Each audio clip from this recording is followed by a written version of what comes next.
Hello everyone, welcome to this new video and today we will be reviewing this Aeon essay which is Trauma on a Loop.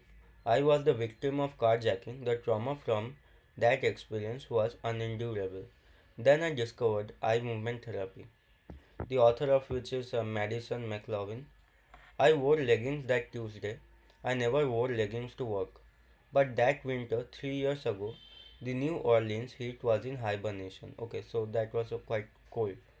Ice climbed up my windows, and my sweater almost reached my knees. I whispered, "Be good, I love you," to the puppy sound asleep in his crate, and the groggy cat still snuggled in bed before I stepped out into the unseasonably cold January air. So, the author is giving us a background about what it was like 3 years ago in January. And a neighbor's motion sensor light blinked on to help me navigate the blackness. So it was quite dark. It was 12:50 am, so quite understandably dark. My shift at the news station started in 10 minutes, so the author worked at a news station. My fingers became numb quickly, making it difficult to turn the key in the lock. I speed walked to my car, my beautiful white Hyundai Kona, my college graduation gift from my parents. So the author is giving description about her car also. I twisted the heat all the way up, slapped the seat heater button in the car obviously, and turned my Spotify to Maggie Rogers' new album. With my hands pulled into my North Face sleeve, North Face is a brand of jackets and winter wear, I grabbed the wheel. I did an illegal U-turn to get out of my one-way street, cutting a whole minute of my arrival time. So the author took a wrong cut or a wrong U-turn to save herself some time. As I slowed at the intersection, headlights warned me to step on the brake. The red car seemed to slow as it passed in front of me, eventually turning into my street, barely missing my car. So the red car coming from the opposite direction, barely missed an accident with the author's car. I pulled out, so the author stopped. Turn signal, dumbass. I mumbled, still frozen and half asleep. My phone lit up as I drove. It was a short journey. My seat heater barely had any time to thaw my insides before I got to the news station. So it was quite a short drive. Christmas lights and the occasional working street lamp lit up the neighborhood. The narrow shotgun houses with too many plants on their porches or the facade. The doors bright yellow, sleepy blue, or lively green. So it was quite a pastel kind of neighborhood with pastel colors. When I would drive home later that morning, the people of Mid City would be bundled up, starting their days with frigid dog walks and coffee runs. Okay. So the author is giving a description of the neighborhood. I reached down to check the message from my boyfriend, Henry, warming my hand over my coffee tumbler. So the author is also carrying a cup of coffee, probably, or the tumbler of coffee. I slowed to turn and respond, eyes darting between my phone and the road. I had been in my car all for of 4 minutes when I rounded the next corner, foot poised over the brake as I closed in on the stop sign. Flying headlights in my rear view mirror caught my attention. The red car belted down the street. I stopped before the sign to let them go ahead. They must be in some hurry. Maybe they have somewhere to be at 1 in the morning. So the author is asking a few questions also to herself. The car screeched in front of me, so the red car stopped in front of the author's car, cutting me off. Three doors flung open, guns pointing directly at me, so it was the background of the carjacking. A 20-year-old woman who had never really, so author is talking about herself, never really had anything horrible happen in her life. Suddenly I was wide awake, but my mind was blank. I screamed, I cried, I shook. I rolled down the window. They shouted at me. So the carjacker shouted at the author, "Put it in park, put it in park." Tears poured icy hot down my face. Okay. The mascara glued my lashes together. I begged for my life, something I had never considered having to do. "Please, please," I screamed over the banging of the guns on the roof and my skyrocketing heart rate. My car nudged theirs. "Put it in park." So, the author gave a description about the carjacking. So, it was the beginning of the carjacking. I reached over and thrust the car into park. A hand slid along the seat belt, unbuckling me from the live action horror movie. He used just enough force to get me out. Get out, get out, drop the phone. I obliged because what choice did I have? Where are the keys? He screamed. So the carjackers asked for the keys and the phones and everything else. I cried out, telling him they were in my pocket. I could no longer control my sobs. He reached into my jacket, grabbed my keys, and got into the car. My car, warmed with Maggie's voice leaking from the speakers. So the author is trying to describe what happened. So yeah, that's it. The other men with guns jumped in beside him. Red car's tires spewed gravel. So the red car's tires actually while moving, it threw some pebbles or gravel as their accomplices drove off. My white card squealed after. So first of all, the red card moved from the place, and then the author's car moved after them. So followed them. I stood in the cold, in the middle of a rundown street, surprised no one had heard what had just happened. No lights flicked on. No one stepped out to see who or what was making hysterical noises in the middle of the night. So the neighborhood was not worried or concerned about the author at all. I had nothing. I felt naked. I ran to the nearest gas station, probably a quarter mile up the road. The chill wafted in from the bayou that separated the nice houses from even nicer houses. So my 9-year-old combat boots thunged onto the pavement. I could feel my feet rubbing in the thin insides, a sole coming loose. So the author's shoes was also not in a great condition. Between the sobbing and the running, I could barely breathe, let alone talk.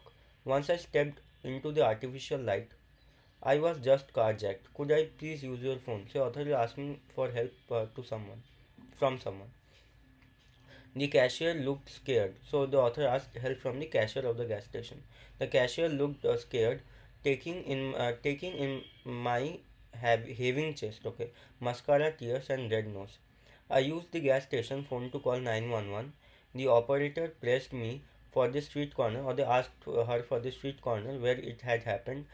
In that moment, the only clear thing in my mind was the scene playing over and over. I called my mom. The first time I called, it went to voicemail. So the first time, the author's mom didn't mm, pick up the phone.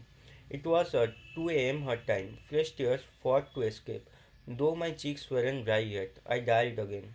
Hello, she answered, dreams dripping from her voice. So the author's mom was quite sleepy also. But this was a nightmare. Mom, I half cried.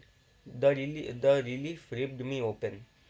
The tears fell. It took me a minute before I could even tell her why I had woken her up. Okay. I was carjacked on my way to work. They had guns, so many guns. I called the police. I am okay, but can you please call Henry and have him meet me here? She was calm, much calmer than I would have expected. Not that this was something I had ever expected. Every day at the news station, we ran stories about crime victims, people who had lost everything, sometimes their lives, to a group of strangers bent on destruction. Never had I allowed myself to think that I could be the next. In the gas station, I shook in my tattered combat boots and leggings, overcome with fear. It had happened to me. The world shifted, and my mind fell down a deep black hole. My mom and I hung up. I called work, letting them know I wouldn't be able to make my shift at that night. I stood awkwardly by the cash register, waiting for the police to arrive, intermittently crying. So the author was crying and sobbing, and she was worried about her condition, and she was also frightened about her condition and what had happened to her. I stood awkwardly by the cash register, waiting for the police to arrive, intermittently crying, not bothering to wipe the black streaks off my face caused by the mascara, probably. The guy behind the counter left to get me an old milk crate to sit on, his pity palpable. 20 minutes later, Henry and his sister showed up. I took one look at his face, and the dam broke. So she started crying again, seeing her boyfriend. I heaved into his chest while he consoled me. He called the police again. By the time the officer showed up, I had reviewed the mental footage 100 times. So the mental footage or the memory flashed before her again and again. But I still couldn't tell them what kind of red car it was or whether the men were wearing masks or exactly how many of them were there. I didn't know. I knew only that the car was red, my things were gone, and there were so many guns. I felt as if I were watching myself from a vent in the ceiling, helpless, giving them what information I could. For weeks, I lost myself. Time passed in a blur of fear and vulnerability. Seeing a reflection made me up. I couldn't be alone in my own apartment, or my heart rate would shoot up. So the author couldn't be alone, and she was quite in a dilemma after the carjacking. I didn't drive myself to or from work, even after the police found my car. The officers told me the men had been spotted the day after they'd stolen my car, joyriding at 90 miles an hour down the one-way street. They then ditched the officers and the car altogether. The police found it the next day, 2 days after the crime, undamaged and parked in a random neighborhood with a Louisiana license plate in place of my Michigan one. Okay, so the carjackers changed the number plate and everything, and they ditched the car or they left the car alone. That was the last time I heard from the detectives. The men with guns could still be out there, so the author was also worried that the carjackers can still be out there and can still hurt her life or her belongings. I lay in bed at night, willing myself to sleep. When I finally did, I woke up crying or shaking or both. I retold the story to overly curious co-workers. Sorry. I zoned out of conversations. I moved apartments. I never wanted to leave my bed. I wanted to stay in the comfort of Henry's arms all the time. Even when I was there, I felt alone. The saying about how people who go through traumatic events end up going through the motions, watching themselves trapped in their own heads, is true. I felt broken. I felt like I could never be fixed. So the author was traumatized. She was in a dilemma. She was depressed, and she was always in the anxiety that those men can be out there and can still hurt her if they wanted to. 3 weeks after the carjacking, I started seeing a therapist. Maybe this constant horror movie on the backs of my eyelids would stop. So the author was trying to seek help from a therapist, and she was also positive about it. Dan Markle welcomed me into her spacious office, decorated with beautiful wooden bookcase behind her desk, thriving plants, and softly humming air purifier. The woman had a kind face, one that told you she was really listening. Markel worked with people who went through traumas, often using a technique called eye movement desensit, sorry, somewhat, and reprocessing, or EMDR. That's quite easy. First developed in 1987, EMDR is an eye-face psychotherapy technique that has mostly been used to treat veterans and others with symptoms of PTSD. Today, the approach is becoming more common, especially for people with drug or alcohol addiction, as its therapeutic benefits are recognized. EMDR not only helps patients to process their trauma but also develop coping mechanisms or skills, calm the stress response, and sustain ongoing self improvement. Okay, so this process or EMDR is a psychoanalysis, or it's a way to treat people who are in trauma by developing coping skills and calming their stress. Okay, so it's quite understandable. It can also transform their beliefs, helping them let go of negative thoughts and become open to recovery. Okay, the first phase of EMDR is establishing trust. So this is the first phase. So let me write it down. So it is trust, establishing trust.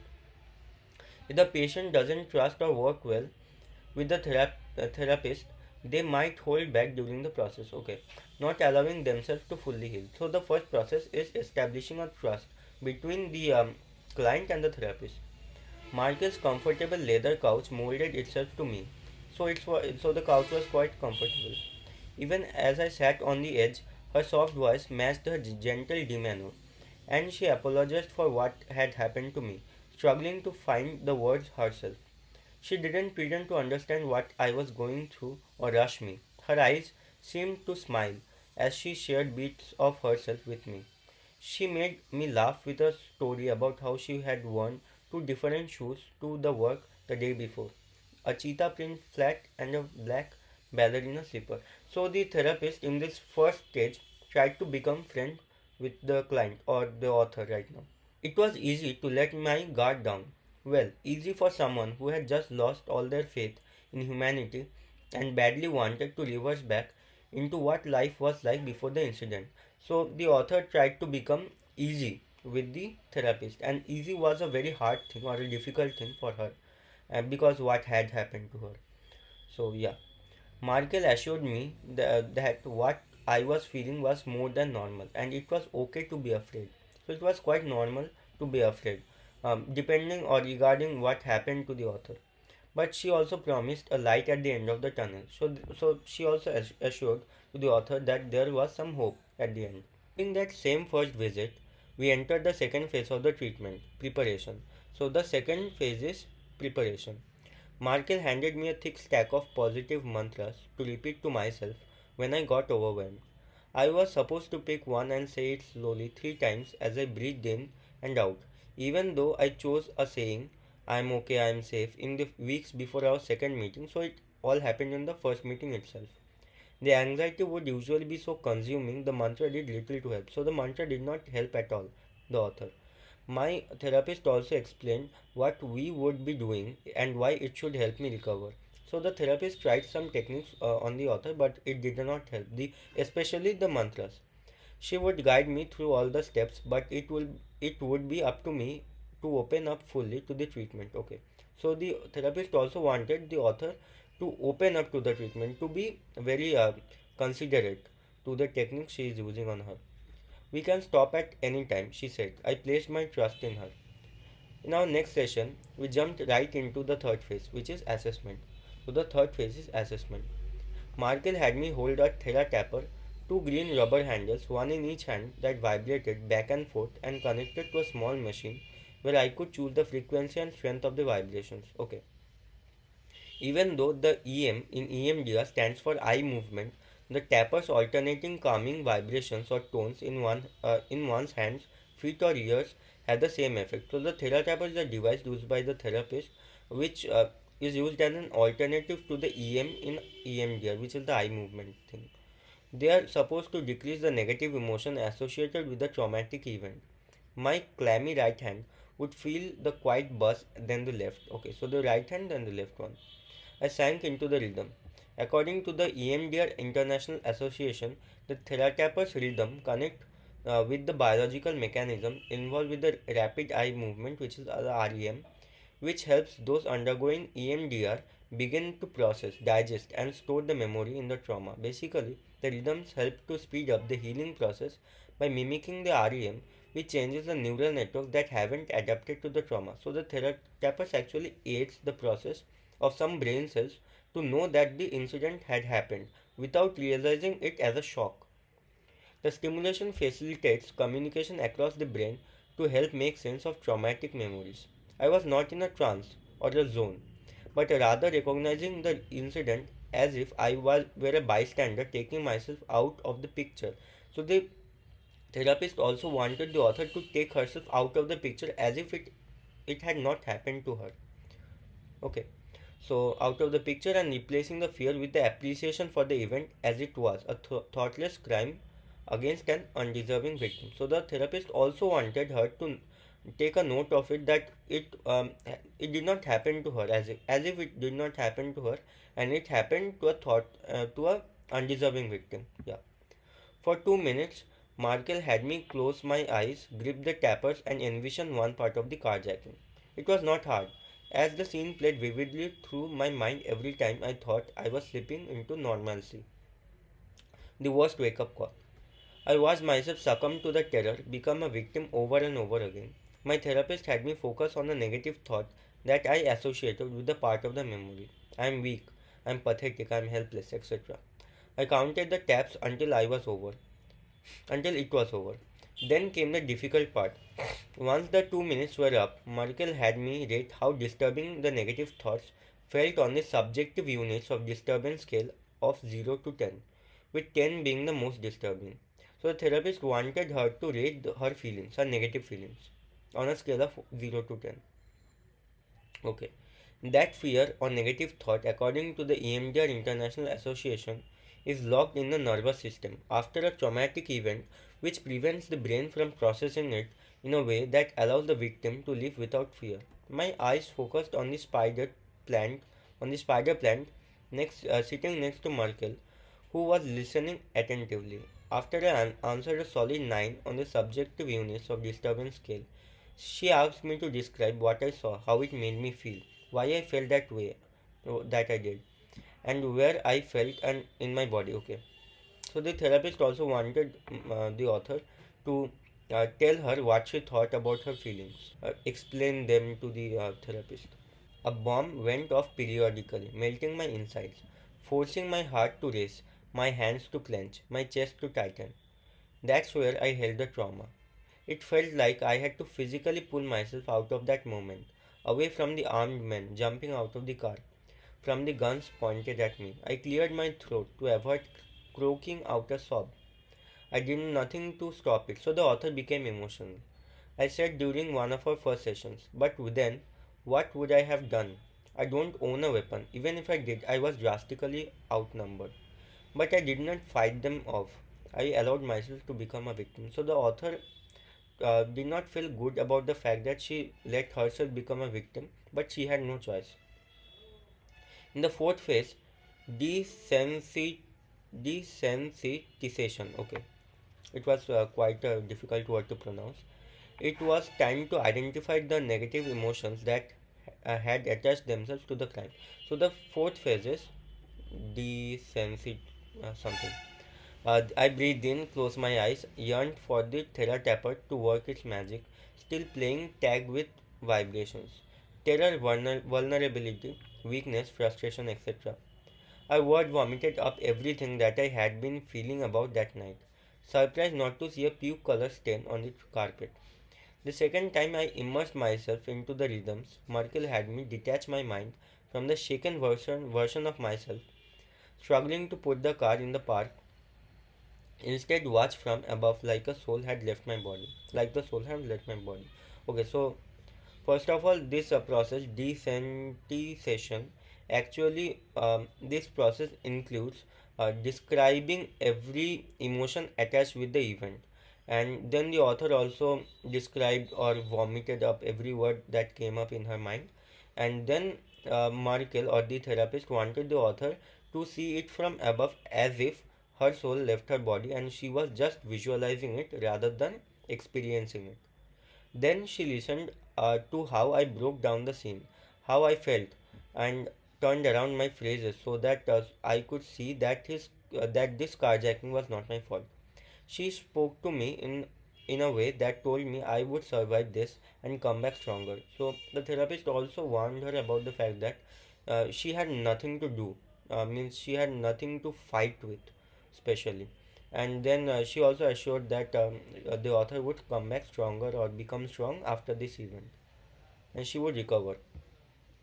In the fifth phase, installation. So the fifth phase is installation.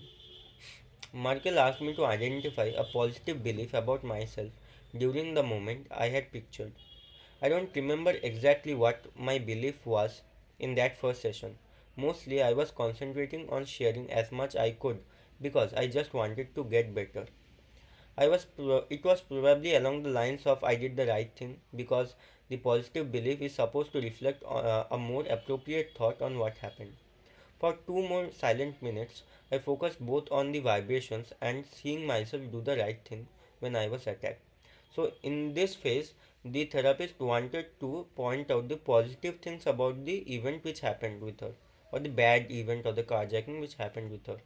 So, the author pointed out few of them and she is describing them one by one. I focused both on the vibrations and seeing myself do the right thing when I was attacked. While my eyes were closed, I willed the mantra to get stronger. Michael's voice pulled me out of the trance or the zone. She asked me to rate how true my positive belief felt in that reflection on the validity of cognition scale, where 1 equals completely false and 7 equals completely true. My answer wavered between 2 and 3. So she did not feel completely true about the positive things, and but she also did not entirely feel false about those. Okay. Then came the sixth phase, body scan. So the sixth one is body scan.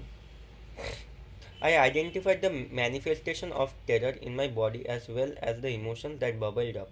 So Markel could help me try to relieve them. First up, hands. My nails dug into my palms, white knuckles protruding or showing out. Why did I feel the terror there? Why did my hands hold? An indescribable amount of tension. I shut my eyes against my as my therapist and the therapist guided me through a short meditation targeting the terror in order to help resolve it. My hands had always been an outlet for anxiety. So the author can also feel that her hands are the only way to express, or the one of the ways to express her tension, anxiety, depression, etc. Okay, so yeah, I grew up picking the skin around my cuticles until I bled or my mom got annoyed. For the past months, I my hands had worked overtime. My fingernails looked like I had just clawed my way out of a battlefield, bloody and raw. Slowly, so the author is also describing about her childhood, what happened and how she treated her hands, and how her hands were being treated by her work also. Slowly, I synced my breathing to the therapist's vibrations, allowing my fingers to unfold and my hands to relax and stretch. For the first time since the night of the event, the knot in my chest started to release. So she became better, and she was continuously being better in the under the custody of the therapist. So the author also saw some positive signs of the therapy. At the end of each session, the goal of the EMDR therapy was to feel better generally than when I walked in. My therapist and I breathed deeply together, in out, in out. During the first six phases, I was in control. In order for me to remain in control, Markel briefed me on what I could expect back in the real world as we transitioned into the seventh phase. So, the seventh phase comes here, closure. The scene would likely continue to play out, and there might even be times when a new detail would emerge. It's all part of the process. So, the last part is closure. She gave me a series of self calming techniques, supplements, journaling, meditation, mantras, just breathing, and then I was on my own until I set foot inside her cozy office again. So, in the closure, the process is to provide the author with all the equipments needed for her to revive from the situation. After the initial two sessions, we began with the eighth phase, which is re-evaluation. So the eighth phase comes too quickly, re-evaluation. Okay. Then went back and covered phases 3 through 7 again. So the 3 to 7, these all phases were covered again. Markel and I would talk about my past few weeks in the real world. Was I handling the anxiety and fear better? Did the scene play out less frequently? Was I healing? So these are all the questions the author answered before the therapist. We repeated that sequence once every 2 weeks for months. The goal was to get my ratings on the subjective units of the scale down to not very disturbing and the validity cognition scale up to very believable or true. The therapy aimed to release the memory from the front of my mind, allowing me to come terms with it and then store the memory in back of my mind without locking it away. So the intention of the therapy was not to remove the entire situation what happened with the author, but to be terms with the make the brain in terms with the situation and then put it at the back of the mind. So make it there but not visible enough. Okay, so I think I'm clear with that. And I wasn't burying the terror. Okay, so the author is repeating what he said. I wasn't burying the terror, I was learning to accept it and grow stronger. I was in control. It took us about 4 months of going through the phases before I got to that point. Before I no longer needed the EMDR. Some sessions were less challenging, while others felt almost as difficult as the first. Relieving the carjacking, allowing the scene to play out, got easier, but the tension in my hands never fully dissolved. So that a few of the tensions and the anxieties which the author had did not completely go away, but most part of it did. It was like a part of me never wanted to forget how I had felt in that moment. To this day, I refuse to wear leggings to work. So the author also built up some superstitions within her. I hate driving in the dark, but I am able to drive my white Hyundai Kona without succumbing to a panic attack. I harbor a general distrust of male strangers, but I am strong enough to venture out alone. So the author also inculcated some positive things within her. I still sync my breathing to the ghost of a Theratapper. So the author imagines the Theratapper in her hands, and she still synchronizes her breathing pattern. When the anxiety gets to be too much, I clench and unfurl my fingers to release tension. My life is nowhere near where it was before January 2021. I will never not be the girl who was carjacked on her way to work in the middle of the night. But now, when I look back at that memory, I no longer see a victim. I no longer beat myself up for not doing anything to stop it from happening. I see a survivor. So the author also looks at it from a positive point of view rather than seeing herself as a victim or a person who was being attacked. Rather, she sees herself as a survivor of the event which happened to her. Okay, so I think that's the end of the essay, and see you in the next video.